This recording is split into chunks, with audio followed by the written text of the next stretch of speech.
the Grind to Growth to Greatness podcast. The best and brightest entrepreneurs, CEOs, creators, athletes. We'll talk to them all, and we'll get the good, the bad, and the ugly on how they made it. Decoding the secrets of success. And now your host, Terry Barr.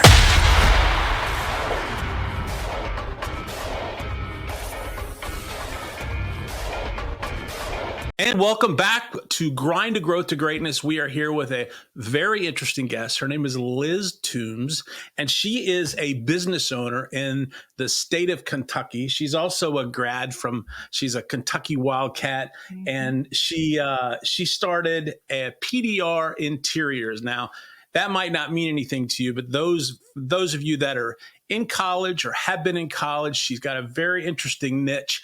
And you know that on this podcast, we like to try to certainly look at the success of her story, but we also want to look at how she got there. A lot of people that are young, trying to figure out what to do with their lives, to hear somebody tell the story of the twists and turns, I went right here instead of left and left here instead of right, and those kinds of things are sometimes helpful. They give you some encouragement not to give up, to stay on track. So Liz is very interesting. I'm going to get into her story a little bit about what she does at the end, but in essence, what she does is she goes into sororities across the country. She's been in over 25 states, over 100 campuses, and she goes in and refreshes sorority houses. And that was something that I had no idea that was even a thing. And for a long time, maybe Liz didn't either, but she's got this niche and she's done a great job growing it, making it into something very successful. So we want to get right into it. Liz Toombs, welcome to the show. Welcome to season 2. Thanks for being here. Thanks for having me, Terry. I'm looking forward to the conversation we'll have.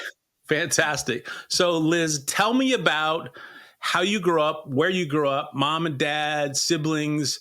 Where did life start for you? And let's take a little walk down memory lane there. Absolutely. So I grew up in Louisville, Kentucky, which is the home of the Kentucky Derby, if you're familiar with horse racing at all. Sure. Yeah. So yes, I grew up there with my parents, and I have 2 brothers and a sister. And actually, a lot of my aunts and uncles were in town too. So I was surrounded by a lot of extended family growing up.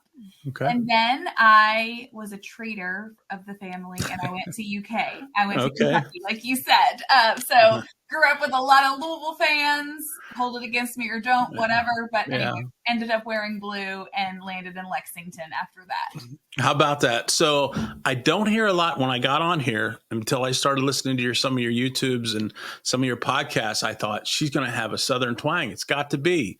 Where did that Southern speech go? Did you ever have it, or did you just kind of grow out of it? I think it depends. There's certain words that I'll say that you can pick up on it, but overall, I think growing up in Louisville, I've noticed my accent or my speech is pretty neutral as compared to other parts of the state. So it comes out here and there, but and then when I go to certain parts of the country, they'll be like, "Where are you from?" But if you're used to a Southern accent, you may not always hear it in me. Yeah, I was surprised. My sister lives in North Carolina. She was a Northern transplant to North Carolina, and I think she was there a couple years. And you would have never told her she was from the North. She's got a real heavy accent, so I'm not sure how that all works. But nevertheless, I want to dig into a little bit about your childhood. I don't know how someone goes from being a little girl in Louisville to doing what you're doing, and how you came about the idea that, you know what, I kind of like this whole design feature. I know you talked a little bit about your grandfather being kind of a mentor. He was in real estate. Is that how it all started? Tell me about that. I would say yes. That's definitely something that planted a seed for me, getting to see all these different types of houses in terms of the architecture, the way that people lived in them, the way that they decorated them themselves or professionally. So I really just saw there were a lot of things out there, and that piqued my interest. I was always kind of an artsy kid, like to draw. Okay. So the arts were always of interest to me. So growing up, I'd rearrange my room a lot and just always be messing around at the house and driving my parents crazy, suggesting that we make tweaks to furniture arrangements and things like that. So it was just that definitely planted the seed. And then the TV show Trading Spaces. Okay. Its Yeah. first go round. Right. I know it's come back now, but that really caught my interest too in like high school and college. And I just always had big dreams of being able to have my own design firm. Not really sure the path to get there, but that was kind of the big dream for me. And so did you decide to go to college for that, to go to university for design, or what did you go to school for? Or did you just go and figure it out when you got there? Well, I had a really good advisor, and she suggested, because I wasn't really into the architecture side of things, I'm more of the tactile side. I wanted to get in with the finishes, the colors, the furniture, those types of things. So she recognized that architecture really probably wouldn't be the right path for me. And so I went the textiles route, which had a fashion focus, but still has a lot of application to interior design and home design. So that was my schooling path. And then I did some certifications after that. Interesting. To get where I am. I know I'm actually in real estate myself. I'm in real estate sales, been for 15, 16 years. And a lot of the design is really crossover. I mean, it crosses over from fashion design to, like you said, textiles to different types of things. Even fashion is sometimes very interesting. I'll call it interesting. I don't know how I see these girls walk down with these crazy outfits on, but there's a lot of crossover there. Was fashion a part of your mentality when you were looking at design, or is that something that you kind of get when you go off to school? I always was interested in fashion. I worked in retail as a teenager, and so I certainly always paid attention to that. And you can usually see those trends. It starts with clothes, goes into the home, and you can kind of see the cycle of design. So it was always there in the back of my mind. I have a certain amount of, I guess, respect for people like yourself, because fashion is so cyclical. It comes in and it goes out and it goes in. I guess that's what keeps you in business, but I can never tell what's in or what's out. And the people that understand it, or at least keep track of the trends and the fads and those kinds of things, or what's a trend and what's a fad, I don't know how you do it. I mean, to me, it's, I guess, what keeps retail in business. But as a little girl, tell me about when growing up with mom and dad. We talked about grandpa a little bit. What was your mindset? What during, I don't know, talk about, like 8 years old to maybe 15, mom and dad, were they instrumental in guiding you certain ways? Did they let you have your own thing? Did they want you to do something different? Tell me what your upbringing was like. Sure. I was always a pretty independent child, and so they usually just sort of let me go with whatever interested me. I read a lot of books. Like I said, I liked to draw, all those sorts of things. So they just sort of let me and my siblings kind of run with what interested us. There really wasn't a push to do anything if we weren't interested in it. Interesting. What did mom and dad do as a vocation? Yeah. So my dad worked in insurance, and my mom stayed at home with us until I was in middle school. And then she went to work at my school so that she could have the same schedule with us. So, it's funny in my business. I never say, what does your wife do for work? Typically when I'm talking to us, does your wife work outside the house? Because I think one of the hardest jobs in the world is to be a mom. And, I see that every day when, in my business, I see moms that are especially single moms, that are just having to go to work, having to be a mom, having to be everything. And, so I have a lot of respect in that route. So I try to make sure I'm intentional with my words when I'm talking to moms, but I can appreciate that. So at a certain age, when did you know that was the direction you wanted to go? Like, when was that as a young girl that you decided, you know what, I think I want to go at least in that fashion/design area?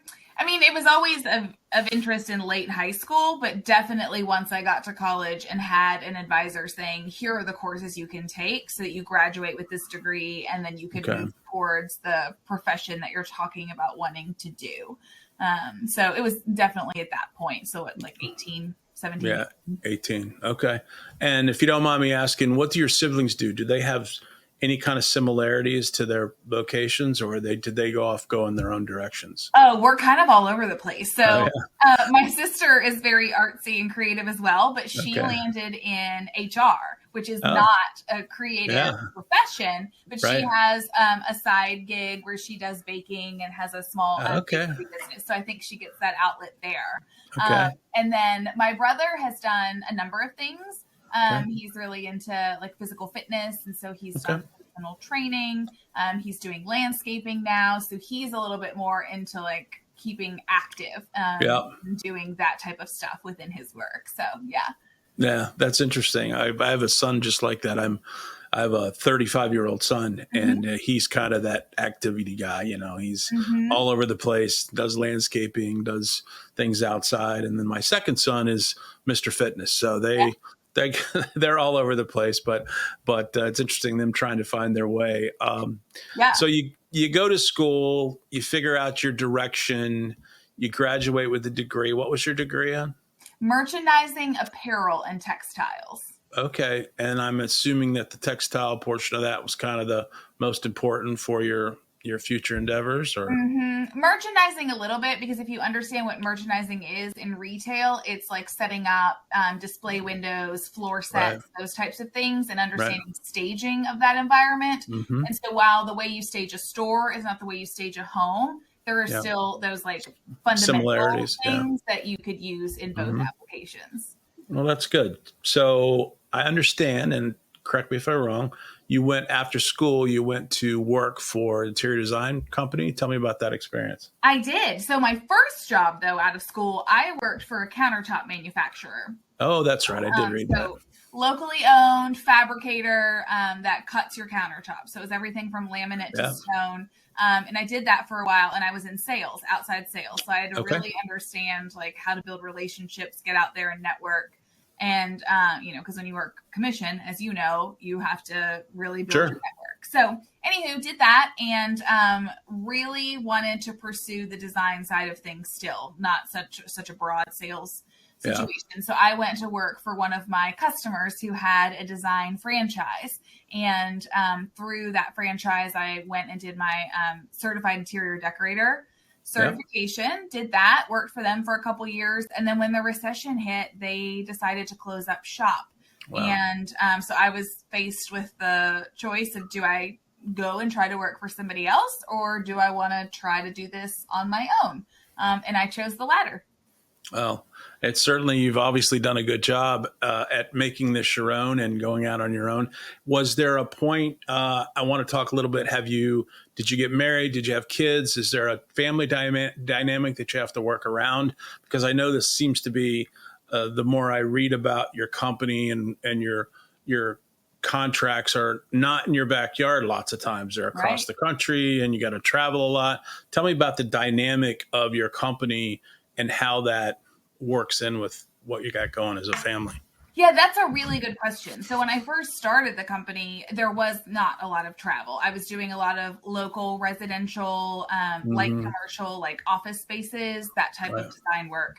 And then I ended up getting a fraternity house project that I did that went great, that referred me to a sorority house, both on the campus of UK. Okay. And so I did those projects right there in my backyard. And it was after that then I was asked, would you travel? Would you go here? And as a young entrepreneur, young business owner, you just say yes to everything. You bet. Let's throw it at the wall, see if it sticks. And so as I started to travel more, I started to see how I could create a process and how that would work. And so it's only been probably in the last, 8 to 10 years maybe, that it's become so much heavy travel. Yeah.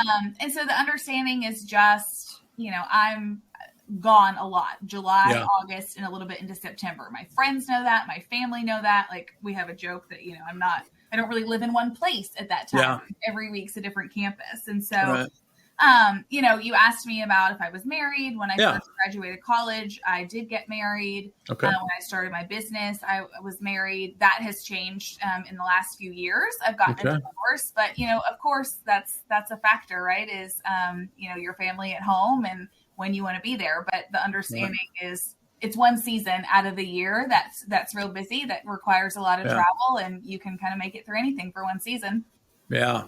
So on that note, if we talk a little bit about that in different terms, whatever business you're in, whether it's, and I want to talk a little broadly about that, whatever business you're in, because I'm in a very service oriented business. I work in 3 states. I'm in my car a lot. I'm out a lot. Fortunately enough, I get back. I'm not usually overnight typically, but from a broad perspective, give me your perception and your advice. Give us your perception and advice. How do you communicate and really hedge around yourself so that things like divorce, I've been through a divorce myself. How do you communicate on a broad perspective to keep those things from happening? Or is it not that simple?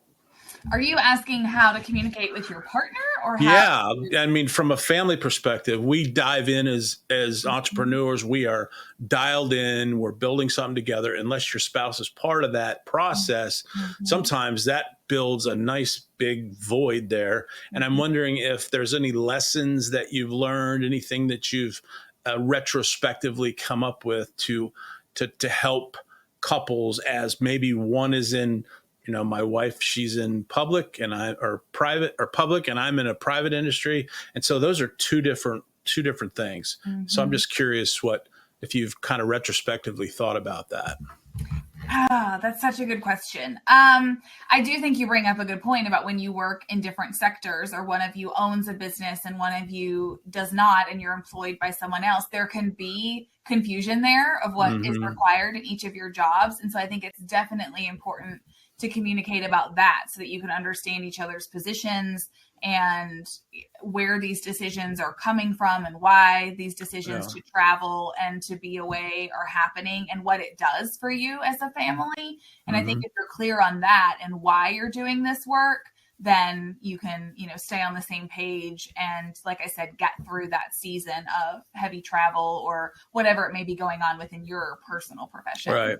Yeah. I mean, obviously, marriages end for a lot of different reasons, but I just in the business world, there are some friction points that we run into a lot as business owners, as entrepreneurs, and it's always good to get perspective from those that are in it, have been through it, or maybe are hedging against it, for the future going forward. So I was just curious of what your thoughts were and what kind of role that played in that part of your life. But going forward, you have, like we said, you've worked in a 25 different states, over 100 campuses. How did you fall into or find or whatever? I use the word trip a lot. How did I trip into an opportunity like sororities? I wrote down in my notes, you're bringing sizzle to sororities. It's kind of like a restoration hardware for major sororities. How did you get into that niche? I mean, what was the impetus there? Well, I talked a little bit ago about building my network when I was in sales. And so that was really how it first came about. People knew what I did and came to me and said, hey, we have this fraternity house that needs desperate help while we fundraise to build a new one. Could you help us? So I said yes, and I did it, discovered I really liked that. And then when they recommended me to a sorority on the same campus, then I said, sure, let's do it. And then when they said, would you travel? It just sort of snowballed from there. And then that's when I really discovered there's this whole, I kind of call it jokingly, an underworld that people are not aware of Greek housing. So it's, this subset of not only college. That's all right. Okay. Forgive me. The dog got very excited. Do you want me to stop or keep going? All good. No, you're good. Go ahead. Okay. We'll just edit that out. So it's, there's the colleges, and then within that, there's fraternity and sorority life. And within that, there are all these service providers. And so I just started to network in that world rather than the general business community in Lexington. And so then that helped me build my clientele. Yeah, that's really interesting to me because most people in your position, I would think the obvious is, well, I'm going to go and I'm going to start staging houses. We've got stagers all over our area where I'm in Pennsylvania. So stagers are a big big thing. I do a lot of new builds. So, we have selection coordinators and people that are interior designers that work as selection coordinators. So why was that? Was the decision to go into sororities kind of, hey, there's this opportunity over here. I'm going to go look at this instead of doing, the staging and the coordinating and those kinds of things. Was that a conscious decision on your part to go that way, or did it just happen that, hey, here's the opportunity, I'm going that way? I think it just happened with the opportunity coming to me, but then I realized, hey, I was Greek in college. Hey, I really like doing this. I think that there's something here because the market is very saturated in terms of designers that do new construction. In my area, staging happens, but it's not as prevalent as on some of the coasts where people will pay to have their whole house staged with furniture. So it was well, I don't really want to get into that aspect either. And so it was just sort of trying to find that right fit. And when I realized that this was such a good fit, then I started to pursue it, even though I don't know if you feel like this or not, but when you start a business or you get business coaching, they're always like, find that niche, find a specialty, an area of focus. And you're always like, no, I don't want to do that because then I'm turning away other business. And so when I finally decided to lean into that, it was like, okay, everyone's right. Well, it's funny. When I first got into real estate, I got a couple listings that were very, very small. Everybody needs help in real estate, okay? But they're very, very small. It was a ton of work. It was for pittance of a payday. And I thought, man, I don't want to do this part. This is no fun. Mm-hmm. So I'm going to market myself as a luxury home seller. And so I did that. And I really went all in, branding, education, the whole 9 yards. I was in finance before, so I could talk the talk of people with, discretionary income and that kind of thing. But one of the things I found is I had friends and family saying to me, or acquaintances saying, well, we sold our house. Well, I was like, well, why didn't you call me? Well, we weren't sure if you sold our kind of house. Yeah. In other words, I pigeonholed myself so soon in the process that I lost a lot of business along the way. Now, that's just part of it, but I can see where getting a niche just kind of is exclusive to the other. So it was interesting. Yeah, but you bring up a good point. Just because you have a niche doesn't mean that's the only thing you're capable of. Yeah. It just means that's your focus. And so, we don't take a lot, but we still take residential jobs and do different things and help repeat clients, but we don't necessarily market for that. So I totally see what you're saying. Yeah. So a couple specific questions that I have for you. I like to have a conversation, but I like to answer some questions. I sent you my questions, but who do you on a daily basis, because your business is so fluid all the time, I can imagine, things are changing all the time. Who do you go for your counsel? I've got a couple mentors. One is my age, one is older. Who do you go and say, I'm just not sure what direction to go here? Do you have people in your life like that you can call and say, hey, I need to sit down for a half an hour and talk to you? I do. I have kind of a group of people that come to mind. And so depending on what the topic is, it may be a different person that I call. Sure.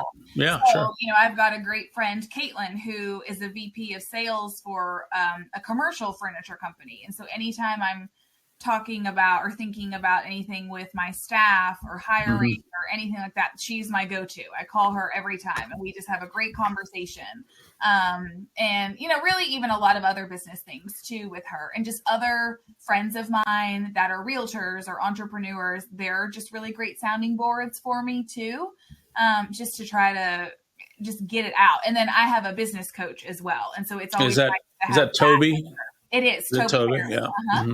Yeah. So that advice, now, one of the things I've always struggled with a little bit, I'm almost 60 years old, but let's say from 40 to 60, I've done a better job. Yeah. How do you take that advice and vet it for your purpose? Because everybody's got an opinion, including your mentors. How do you absorb that for those that get advice or even for those that don't? How do you get that advice? And then how do you vet through that and make heads or tail over what's good for you, what's not good for you? I think everybody should have a mentor. Unfortunately, pride a lot of time gets in the way of that. But tell Mm-hmm. me how you vet that space for it. Well, first of all, I'm acknowledging the source that it's coming from and maybe Sure. what position they are in. And so, I kind of consider where they are in their career journey and in their personal life. So I understand that there's a little bit of a lens that they're coming at me with that advice for. Sure. But typically, if I'm going to them for that kind of certain advice, it's because I really trust and value what they're going to say. And, Toby's given me advice for years, and I slowly adopt it, right? Because I can't just turn on a dime, or I'm not willing to turn on a dime and change something within my business, but I kind of marinate on it, and I observe, other people in business, and then I kind of watch what's going on in my business to see like how that might change. Like we've been talking a lot about social media presence and reaching out to a certain market and how to do that. And it's been a very slow adaptation, but I'm following her advice. It takes a little while to figure out how to do it that is true to me and my brand, Yeah. So what, I guess the next obvious question is, what sort of, are you I'm going to marinate over this. I'm going to put it on the shelf for a while. I'm going to look at it, pull it off the shelf kind of thing and see how it feels the next day. I mean, I generally do that. I generally take a piece of advice or an idea or something I want to accomplish or add to my process or whatever, and I'll put it on the shelf for a few days and I'll look at it, marinate on it, then I'll pull it back off and see if it still looks like it's relevant. Is that where you put yourself, or are you at a point where you say, you know what, this is a good idea, I'm going to jump off and do this and see how it works? I think it's a mix of both, actually. There are some things that I'm like, okay, yes, I'm in the headspace. This makes good sense now that we've talked through it. I'm ready to act. And then there's other times that I think, okay, I probably need to just let this sit for a minute to see if I'm missing any angles or if I feel any differently about it in a day or two. And then I act from there. I'm usually not an overthinker, but I do try to like give myself some time so I'm not making any kind of knee-jerk decisions. Yeah. I don't know your business at all, 0%. But I'm curious to know, is it fluid enough? In other words, are things change? I just made the statement earlier. It's fluid and things are changing, I can imagine, but with trends and all of those things, is it changing enough and quickly enough for a decision to not be relevant after you made it? I mean, what's the time frame that you have to kind of make these changes with the times? This trend is now going out and we need to get on this other thing. What's the time frame between lens changes, if you will? Sure. I think it will vary a little bit. So if we're talking about a design trend, we probably, the very short end, a year. Like that's a pretty, fizzle out. Quick. There's other things that are probably going to be a good 5-10 years. You could use gray paint as an example with real estate, right? For sure. People adopted it. We got away from beiges and creams. We went hardcore into gray, and now we're kind of coming back out of that again, and people are warming it up and they're starting to use color. So if you think about it in that way, you've got a 5 to 10 year range. I would say the thing that changes the quickest is social media in terms of what catches people's attention, what the algorithm is allowing you to do and to be seen, that type of stuff, which is why I have a social media person that does all of the content producing and ideas, because I don't have that brain, and that's not why I started this business. And then otherwise, no, I think I don't think it changes too quickly. I laughed when you said that a minute ago, because what flashed back for me was COVID and supply chain issues and the daily calls of just what ridiculousness was happening. But that has calmed down now. Yeah, I tell you, that's a good point. And I transitioned that way a little bit. But during COVID, those supply chain issues were gigantic from a new build perspective, because I sell a lot of those. So, we had lumber going up 15-20% in a week, and people were like, why did my cost of my house go up that much? Well, we can't get the lumber, and if we get it, we've got to overpay for it. And we ended up buying lumber ahead of time and all kinds of craziness. That was quite the hopefully that's a one-time thing for us in the next here's to hoping 100 years. I did read that, or listen, I'm not sure which, about a little bit about when you go in and you refresh a sorority, and whether it's one you've already done or one that you've been brought in to do? Every 4 years, you've got a new set of students. Mm-hmm. Every so often, you've got a different type of thought base for the kids, whether they're going to be, I don't know I don't even know what to call them, but they're different taste and clothing, and they're different. What's the average refresh? How long before you do a refresh on some of these? I mean, you do have some repeat customers from what I understand. So what's the timing there? So I think the sweet spot in a perfect world is 7 years. And so that's assuming that they've been able to, replenish funds, they've taken good care of stuff, and it's just naturally worn because of the number of people that go through the house that live in the facility. Mm-hmm. A lot of our clients shoot for 5 to 10 years, that same range that I talked about a minute ago, just for all those same reasons. So they can invest in good pieces, they hold up, and then as trends change, they can, roll that over. And then you usually end up with somebody could come in their freshman year, and then it would be another several years before it's changed out. Right. As opposed to sometimes I walk in and things that were there when a student's mom lived in the house were still there. So that's what we're trying to get away from.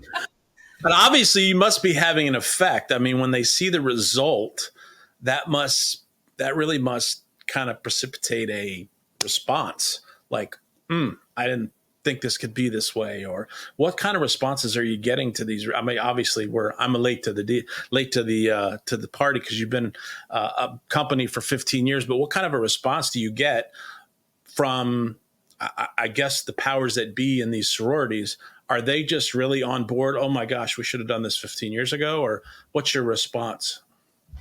We get a lot of happy responses. So a lot of, yes, I wish we could have done this, or, thank you for hearing us and then giving us the space that we need. That we get a lot of squeals from the students, a lot of, happy claps, things like that. Yeah. Because, I mean, the reality is that's where they're spending their college years. And so they want to be comfortable, and they want to be proud of it and show it off during recruitment, if that's the case. So there's a lot of factors that go into that are actually very similar to like our personal homes. We want to be proud of it. We want to be comfortable, and however you're going to use it, you need it to suit those needs. And so that's the same with my Greek clients. Yeah. So what's the structure? Who pays for that kind of thing? Is that the national sorority, or is it a local sorority? Is the college involved in that? Who pays for your services?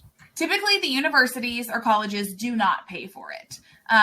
The caveat to that is if it's a university-owned facility, they might pay for like flooring, fixtures, like lights, paint, the things for their structure. Yeah. But as far as the furnishings and other like decorations, no furry couches or anything, right? No. The furnishings and other decorations, it is either the locally run courthouse core board, or it's the national housing office. It just depends on how they're set up. But it's someone in the organization, some part of the organization is paying for that. So at what point in your career, in your business lifespan, I loosely kind of put this podcast together based upon a book by Malcolm Gladwell called The Tipping Point. Mm-hmm. People have ideas, and they're usually based upon either a passion or something that they hold as a purpose. In your case, you knew what you were going to study, and you kind of work that way, and you had an idea, and you got a job, and you grinded over that, and you created the purpose, and you created the processes.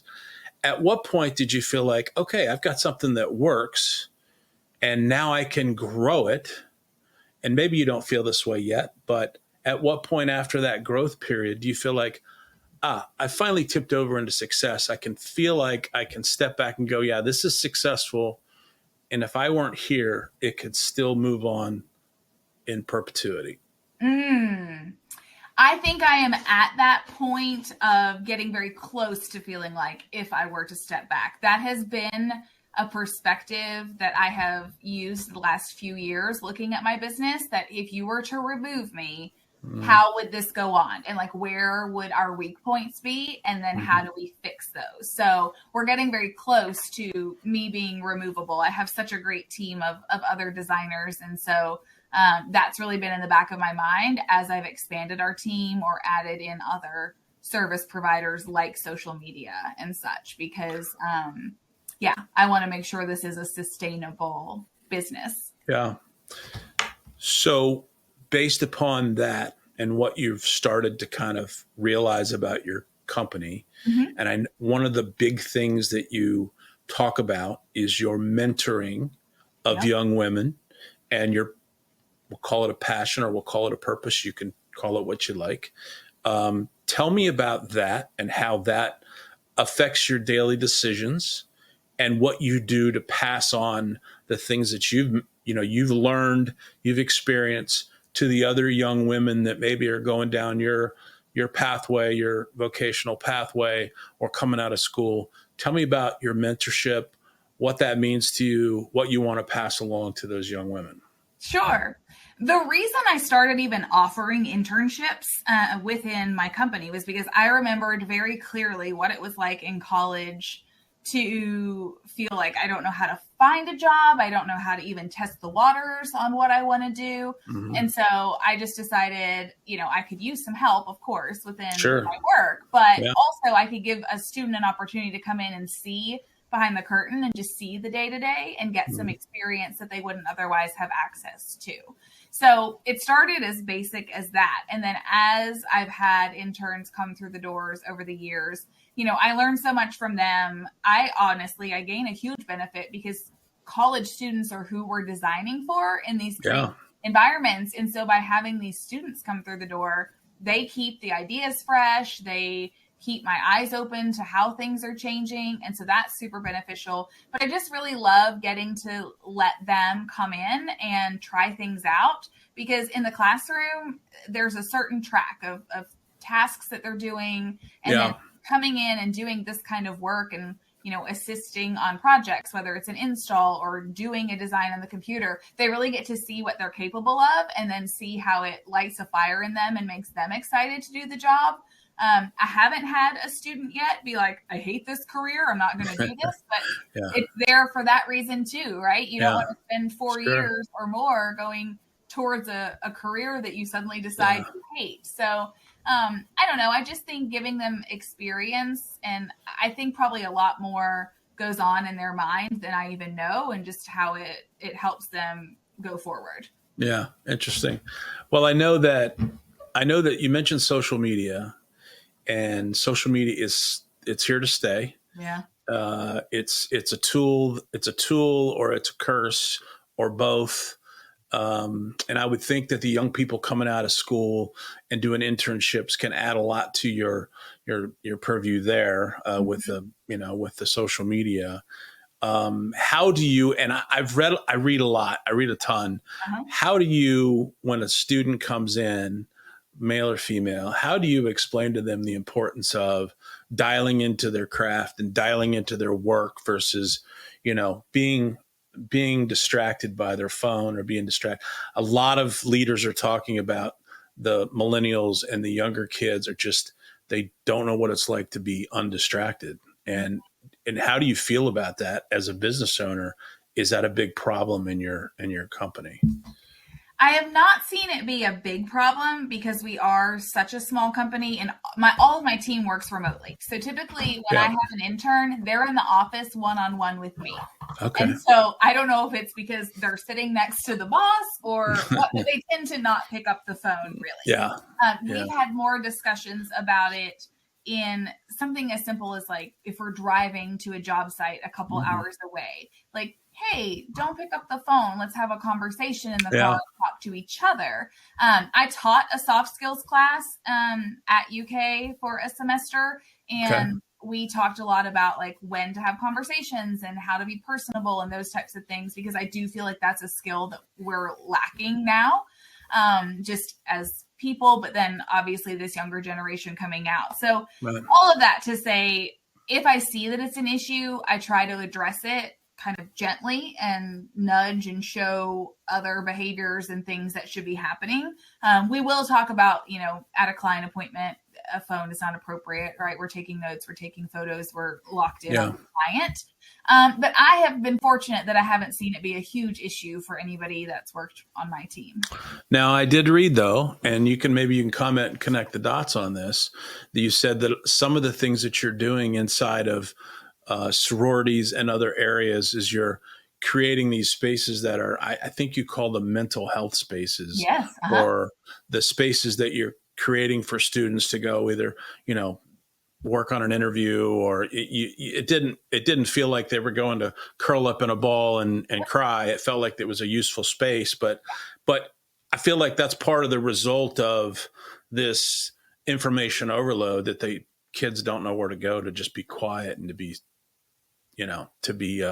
still. Mm-hmm. Can maybe speak to that a little bit. Yeah, that's fair. You have to think, when you live in these dorms and you live in these sorority houses, you're surrounded by a number of other people. And so while we want those gathering spaces, because human connection is important, it's also important to have a place that you can step away and recharge, or handle something that's private or requires some quiet. So that's what those mental health spaces, some places will call them interview rooms. Because they're multifunctional. You can go in there and take a telehealth appointment, whether that be because you have a cold and you need to talk to the doctor, or because you work on your mental health and you speak to a therapist about it. But that room can also be a place that if you need to take a timed test online, you can do that. You can go in and do a job interview. All of those things that you may retreat like to your dorm, like by yourself, or just anywhere you need to go to do it privately. And so then that way the house is meeting all of your needs, both like personally, just one-on-one, individually, or, group connection.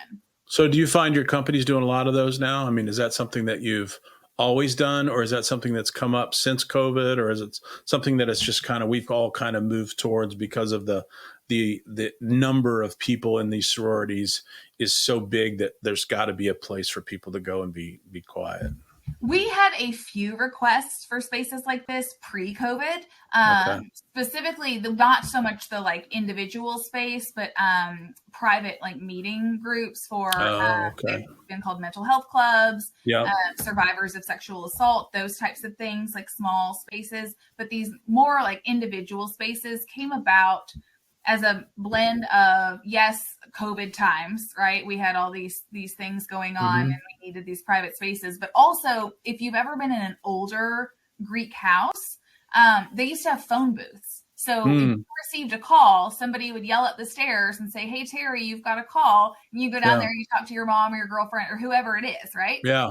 Well, those are obsolete now. We don't really go and sit technically and just talk on our cell phone in a closet. So you've kind of repurposed that space then, it sounds like. That's exactly what we did. And so as we started to figure out that's what we could do, then, all these needs were arising. And so it seemed like that was a perfect way to meet that need. Interesting. Tell me what you can see. Obviously, as a founder and CEO, we're always looking for what's next. We're always looking for the future. We're always trying to get our crystal ball out. What do you see next for your business in particular, with when it comes to sorority and fraternities and things? I know Pennsylvania has a statute or a law that they don't allow sororities in Pennsylvania for more than 3 people living together. They're not family. And so that's how they kind of, get around whatever. What do you feel like, what do you feel like's next for your industry? Or maybe you haven't thought about it?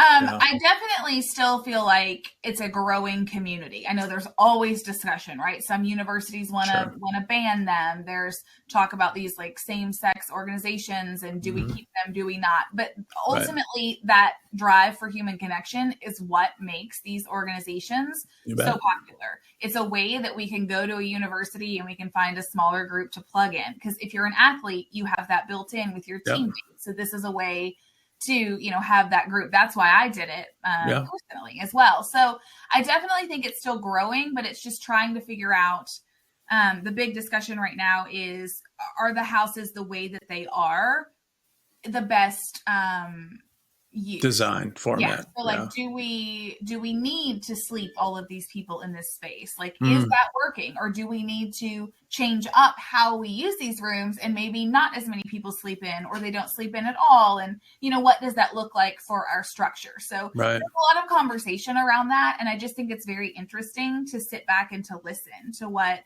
the national offices are saying, what the students are saying, and just see how all of this is going to evolve. Because it's changed a lot over the years already. So I think it'll be neat to see how it goes.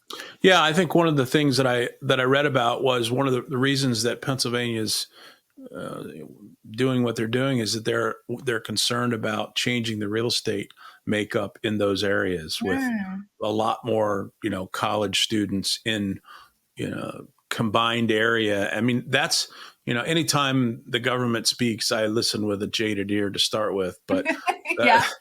That's what they're saying. But for 100 years, there's been sororities and fraternities. And so I just was curious what you felt was going to happen there in the future. Yeah, I definitely think it seems regional. There's a lot of discussion in the Northeast about those kinds of changes, and then like some out in California, but not a lot in between. So I don't know. We'll see what happens. So a couple questions that may be a little personal. I'm not gonna back you in a corner at all, but in the gray areas of your life, business and personal, the areas that aren't black and white, the areas that you come across on a daily basis, how do you, as a business owner, as a woman, because I think a lot of times women run into other areas that men don't run into and have bigger hurdles to get over than men have, at least historically. How do you deal with those gray areas that are not black and white? How do you navigate those times?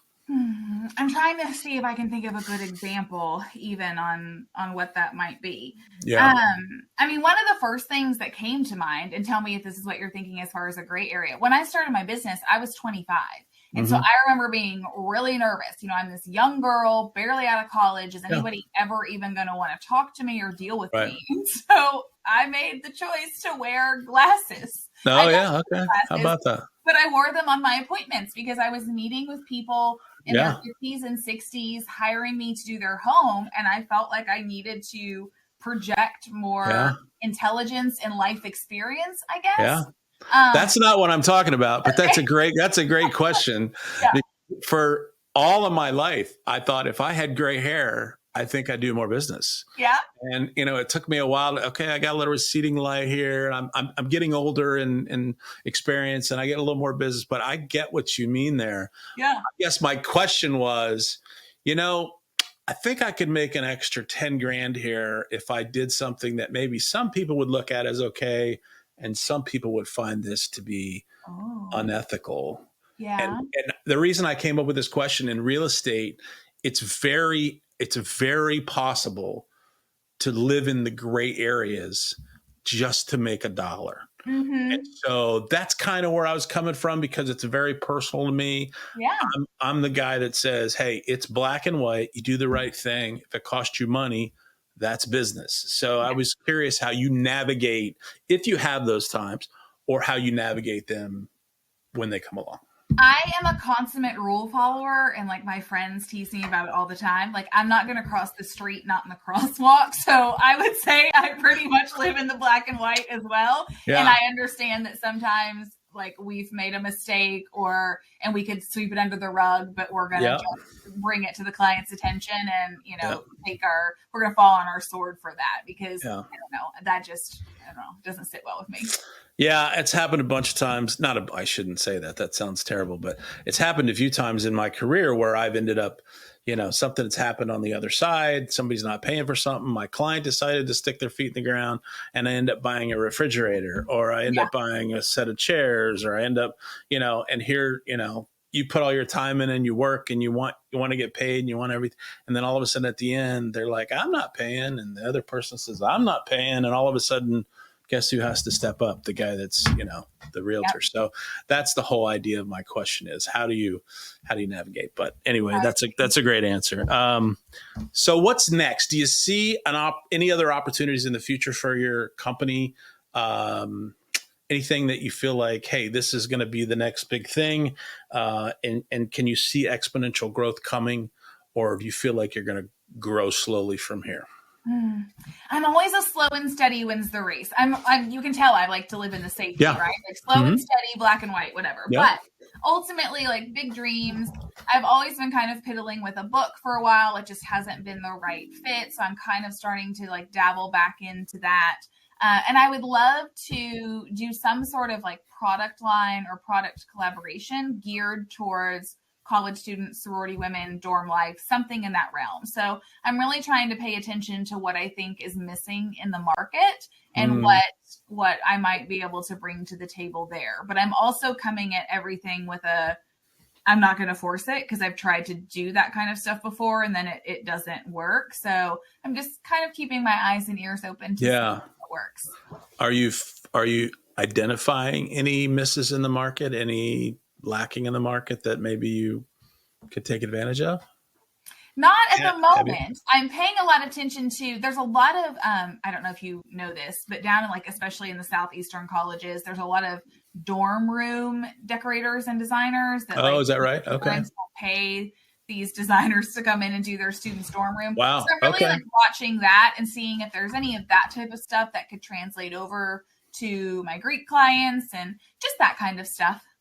There's a lot of individual services out there. I've read about individual movers, on campus. They're coming in, they're providing everything, boxes, storage. You come in, they'll wrap you up and store you when you come back to school. They have you all set up. I mean, that's pretty individualized service. So I imagine there's something, especially for the ladies, I guess, to have their dorm room done in the latest and greatest trends or whatever. But absolutely. And then I think back to like, why wasn't that around? And then I was like, my parents would never have paid for that. They were like, nope, we'll do it ourselves. Well, you gotta find the right school that mom and dad are willing to pay for that stuff. Yeah. So one of the questions I ask, I was going to ask you this, and I was watching one of your podcasts briefly before I came on, and the 7-Figure podcast actually used that lady for a half a minute.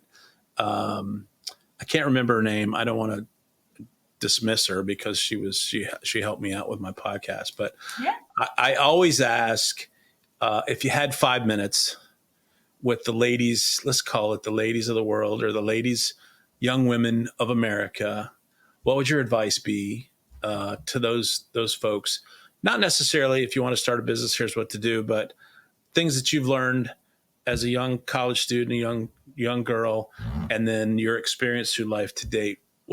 Wrap it up in the abridged version of what kind of advice would you give to ladies right now? The first thing that comes to mind is don't be afraid to ask questions. Asking questions gets you information. It doesn't mean that you're stupid. It means that you're curious and inquisitive. That was a lesson that took me a long time to learn. I was always afraid that if I asked something, it would look like I was a dummy. And now I feel very differently about that. Mm-hmm. And then another thing that anytime I speak to students, I always say, do not let your work become your identity. I think we always want to say, hi, it's nice to meet you. What do you do? Yeah. Why? Sure. Why is that the first thing we say? Or, somebody will say, this is Liz. She's an interior designer. And I get that my niche makes it kind of an interesting fact so that it may not be a good example. Yeah. But your work is not you as a whole person. It's a part of you. And it's probably just how you're paying the bills and the thing that you get to do that makes your life possible. It's not your whole life. And so I think we put way too much focus and importance on work. Don't get me wrong. I think having a good work ethic very important. Very important. Yep. But it's not you as the entire person. And you have to keep that in mind and think about what makes you up as a person. Well, then the second part of that question for Liz is, who is Liz Toombs? If you took your vocation out of your bio, who are you? I am a dog-loving, singing, dancing person that just likes to connect with others. one-on-one and in small groups specifically. So I really value human connection and whatever that looks like. Okay. And then outside of your company, tell me what your purpose is in life. I do think it's mentoring, even though that's a huge part of what I do within my company. I find that a lot outside too. People will come to me for advice and, there's opportunities just to share my experience. And I said recently to somebody that sometimes when I'll even forget, something's happened and I'll be talking with someone and I'll share my experience. And I'm like, maybe the only reason that even happened was just so I could share it with somebody else and help them get through that same situation. So you never know. You never have any idea. Yeah, that's interesting. I'm a mentor in my office. So we get about 250 agents and I just have an open door policy. And then I have a more formal mentoring program inside the office. And I get so much joy and so much satisfaction to seeing the light bulb go on. Somebody says, yeah, now I get it. Oh gosh, I didn't think of that. And so I get a lot of own personal satisfaction for that kind of thing. And it means a lot to me to be able to give back, and not charge for it. I think everybody's looking to make that almighty dollar, of course, but it's a lot of fun watching the light bulb come on with people. So yeah. So listen, I want to thank you for coming on the show. I know it was different, maybe a little different than you're used to. I watched a lot of your podcasts. They were great, very informational, great story. But I thought there was a little more there, and I appreciate you being a little vulnerable, sharing some of those memories and those experiences with us. And I really hope that we can look to the future and see lots of great things for your company. Where can people go to connect with you if they want to see more about what Liz Toombs is doing? Our website is pdr-interiors.com, and you can also find PDR on Instagram and TikTok. Okay. And then I personally am on LinkedIn as well. Now, at one point you had a podcast. You still have a podcast? I do have a podcast. So I am currently recording for season 2. So probably later in the fall, those will start coming out. Thank you. Nice. It's called Sorority Chat. Sorority Chat. Okay. So all of you would-be college girls or guys, or would-be, college girls and guys that are in college, if you want to go to her podcast, Sorority. What's it called? Sorority Chat. Sorority Chat. Sorority Chat, and check her out. Real great interview. Love the interview. I appreciate you being on, and we hope that you have nothing but success, and that purpose of mentoring young women continues to move forward. So thanks, Liz, for coming on. We appreciate your time. Oh, I appreciate you, Terry. Thanks so much for the opportunity. Absolutely. You've been listening to the Grind to Growth to Greatness podcast. Our passion is to talk to the brightest entrepreneurs, CEOs, creators, athletes, anyone who's made it, and dive into their struggles, their successes, and their secrets. We hope you've enjoyed the show. If you did, make sure to like, rate, and review. We'll be back soon, but in the meantime, you can find us on Facebook and Instagram at Grind to Growth to Greatness.